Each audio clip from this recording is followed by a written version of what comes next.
नमस्कार, मैं सौरभ शुक्ला और आप देख रहे हैं न्यूज़ 18। मिडिल ईस्ट में जंग लगातार बढ़ती जा रही है। वहीं अब खाड़ी में सोमवार को एक कार्गो शिप पर 2 बड़े धमाके हुए। इस हमले की जिम्मेदारी ईरान ने ली है। ईरान ने कहा है कि उसके सुरक्षा बलों ने इराक के कसर बंदरगाह के पास इस जहाज को निशाना बनाया। इराकी बंदरगाह कंपनी ने मीडिया विभाग ने इस जहाज को कसर के पास देखे जाने की पुष्टि की।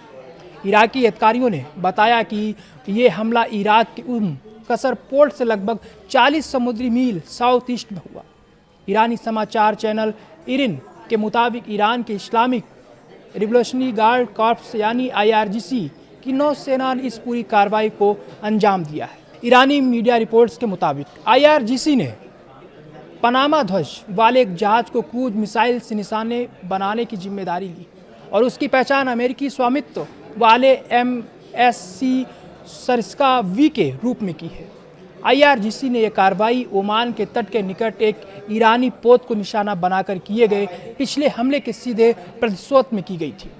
ये दावा ऐसे समय आया है जब सोमवार को अरब सागर से गुजर रहे एक कार्गो शिप पर अज्ञात मिसाइल से हमला हुआ, जिससे इराक के तट पर एक बड़ा विस्फोट हुआ और घटना के आसपास की परिस्थितियों की जांच शुरू हो गई।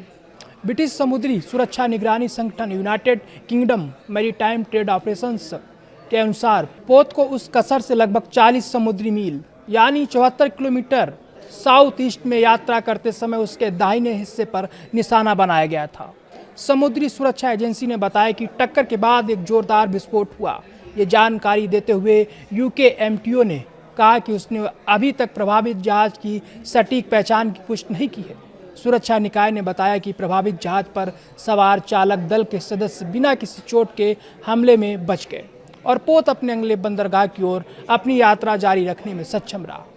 UK MTO ने आगे कहा कि उसे इस घटना से किसी भी पर्यावरणीय क्षति की जानकारी नहीं है और पुष्टि की कि अधिकारी मामले की जांच कर रहे हैं। गल्फ न्यूज़ की एक रिपोर्ट के अनुसार इराक के अल सुमारिया न्यूज़ के हवाले से बताया गया कि जहाज की पहचान पनामा ध्वज वाले MSC सरिस्का V के रूप में हुई है।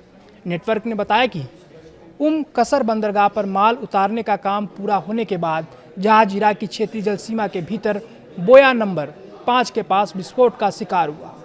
हालांकि IRGC के मिसाइल हमले के दावों के विपरीत विस्फोट के संबंध में प्रारंभिक आकलन से पता चलता है कि ये जहाज के बाहर से किए गए किसी हमले के बजाय आंतरिक यांत्रिक खराबी के कारण हुआ था। एक सुरक्षा सूत्र का हवाला देते हुए प्रसारक ने बताया कि जांच में ऐसा कोई सबूत नहीं मिला जिससे ये पता चले कि जहाज को जानबूझकर शत्रुतापूर्ण तत्वों द्वारा निशाना बनाया गया था। रिपोर्ट में यह भी पुष्टि की गई कि जहाज पर सवार सभी कर्मी बिना किसी हताहत के बच गए और यह भी बताया गया कि संरचनात्मक प्रभाव जहाज तक ही सीमित प्रतीत होते हैं।